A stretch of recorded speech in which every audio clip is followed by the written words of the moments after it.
Right now, as this story begins, Prince Harry is back in the UK. And no, this is not a casual visit, not a sentimental return, not some soft, focused healing journey moment meant to tug at hearts. This is urgency. This is a man who once torched every bridge behind him, suddenly racing back across those same ashes as if his life depends on it. Because people don't return to places they publicly called cruel and toxic unless something has gone very, very wrong. People don't seek shelter from institutions they once accused of emotional abuse unless those institutions are the only ones strong enough to contain what's coming. This is the same Harry who sat under studio lights and told the world his family was cold. The same Harry who signed massive contracts to expose the royal machine, dismantle it piece by piece, and swear he wanted nothing more to do with its protection, its silence, its power. He said he didn't need any of it. Not the guards, not the walls, not the secrets, until now. Because when someone who loudly rejected silence suddenly wants it back, it's not nostalgia, it's fear. And whatever Harry is facing right now is not something a California publicist can spin away, not something that dissolves in a podcast episode, and definitely not something that vanishes with a carefully worded statement. The talking has already begun, and once it starts, it doesn't stop just because someone asks nicely. The source of that fear sits thousands of miles away, locked inside a Florida prison cell. Ghislaine Maxwell is serving a 20-year federal sentence. Her social empire is gone. Her influence has evaporated. Her future is written in concrete, steel, and razor wire. And that's exactly what makes her dangerous now. People stay quiet when silence still buys them something: friends, leverage, hope. Maxwell has none of that left. According to the narrative unfolding behind closed doors, she has begun talking. Not in vague hints, not in coded suggestions, in names, real names. People who moved through the same elite rooms she once controlled alongside Jeffrey Epstein. And when someone like that starts speaking, the fallout doesn't begin on social media. It begins in whispered phone calls that end abruptly. Emergency meetings, flights booked without fanfare, decisions made fast, quietly, and without explanation. Because testimony doesn't care about reputations. It doesn't care about fairy tales or branding or carefully constructed public images. Once words are spoken under oath, they don't stay locked in conference rooms for long. Somewhere in those conversations, one name allegedly sent a ripple strong enough to reach all the way to Montecito. That's when this stopped being gossip and became survival. To understand why those names matter, you have to understand how Jeffrey Epstein's world actually worked. Epstein wasn't just rich, and Ghislaine Maxwell wasn't just a socialite floating through parties. She was a gatekeeper. She decided who belonged in which room, who got access, who stayed invisible. She understood where powerful men relaxed, how they moved, who was placed near them, and why. This wasn't Hollywood red carpets and paparazzi flashes. This was quiet power. Private rooms, no cameras, no recordings, no paper trails, and that's why proximity matters. Not because everyone present committed crimes, but because being there means seeing things, hearing things, noticing patterns. Memory doesn't disappear just because time passes. It waits. When abuse was actively occurring, there were people moving through those environments who were never accused of anything, but who were there. And in the legal world, sometimes being there is enough to raise questions. That's the world Maxwell helped build. Glamorous on the outside, dangerous on the inside, a world where silence protected power for decades until it stopped paying. On the surface, Soho House looks harmless. Stylish rooms, soft lighting. Creative types sipping drinks, pretending they're not networking while doing exactly that. A private club for artists, filmmakers, designers. That's the brochure version. Behind the scenes, Soho House served a very different purpose.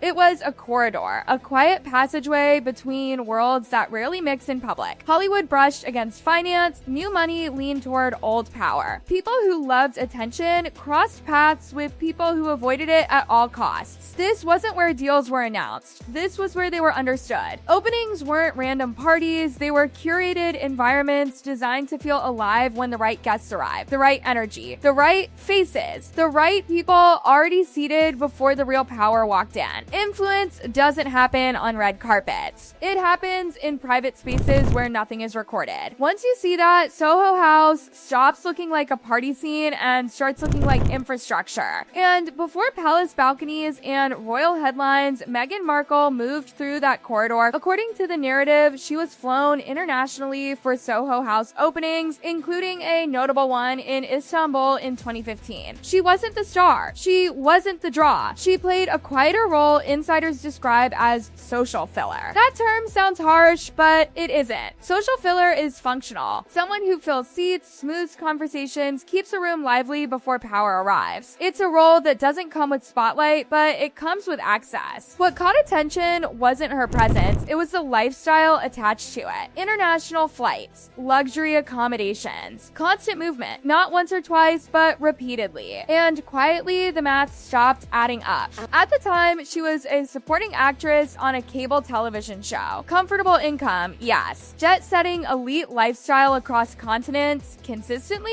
Not usually. No one accused her of anything. That would have been inappropriate. Instead, people noticed. And memory did what it always does, it waited. Back then, no one gossiped. No whispers, no confrontations. They simply remembered. Because when something doesn't quite make sense, the brain doesn't panic. It stores. Years later, when that same woman stands beside a prince wearing a title, waving from palace balconies, memory suddenly gains context. And with context, old observations don't disappear. They reframe themselves. Once royalty enters the picture, the past isn't erased, it's managed. And people who once stayed silent begin replaying rooms they were in, trips they heard about, connections they didn't question at the time. Not out of jealousy, not out of malice, out of logic. These weren't rumors invented later. These were details waiting patiently for the moment they mattered. And once that moment arrived, the questions didn't need to be spoken aloud to feel heavy. This isn't new for royal institutions. They've handled inconvenient pasts before. They don't do it by pretending those pasts never existed. They absorb them, contain them, bury them beneath ceremony, duty, and silence. Stability comes before truth. That pattern is old, and it's effective. Then came the moment when curiosity shifted into something far more serious. During the civil case brought by Virginia Giuffre, the testimony that destroyed Prince Andrew's public standing, Meghan Markle's name nearly entered the courtroom, not as a defendant, as Ernest. That distinction matters. Witnesses aren't accused of crimes. They're people who may have seen something, heard something, or been present during moments that later became important.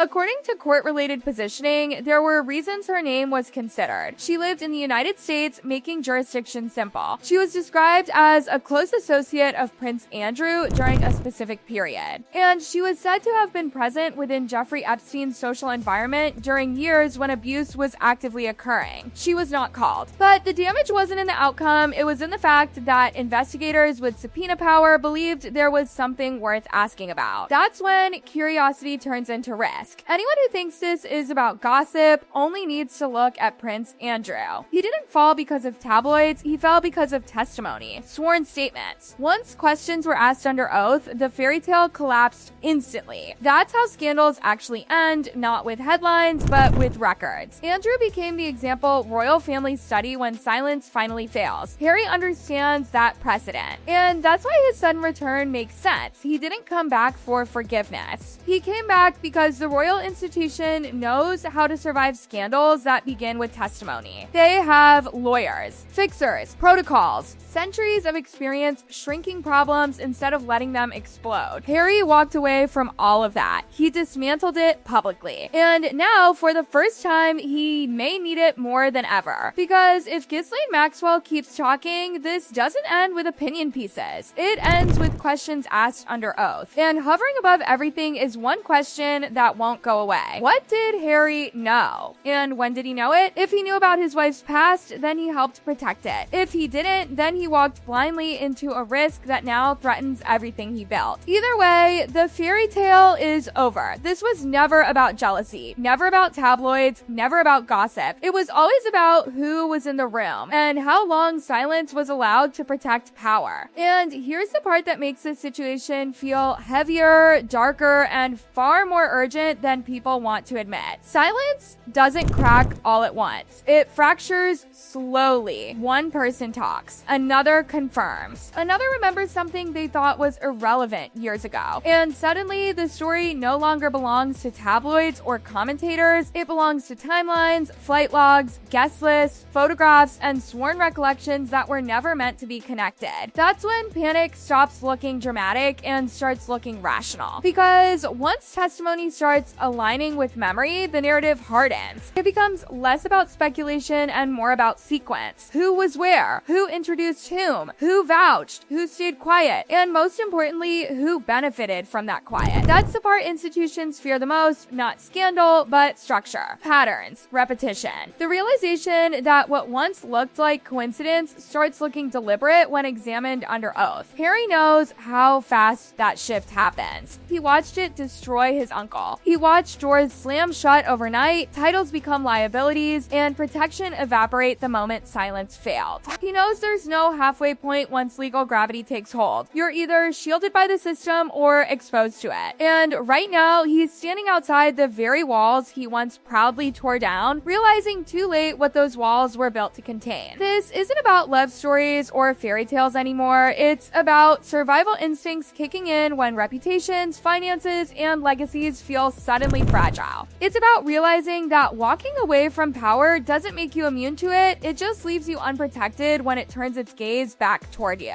And the most uncomfortable truth of all is this. Once questions start forming in legal rooms instead of living rooms, no amount of outrage, denial, or emotional storytelling can stop them. But the silence Harry once rejected may be the only thing capable of saving what's left. And that realization alone explains everything about his return, quiet, sudden, and full of urgency.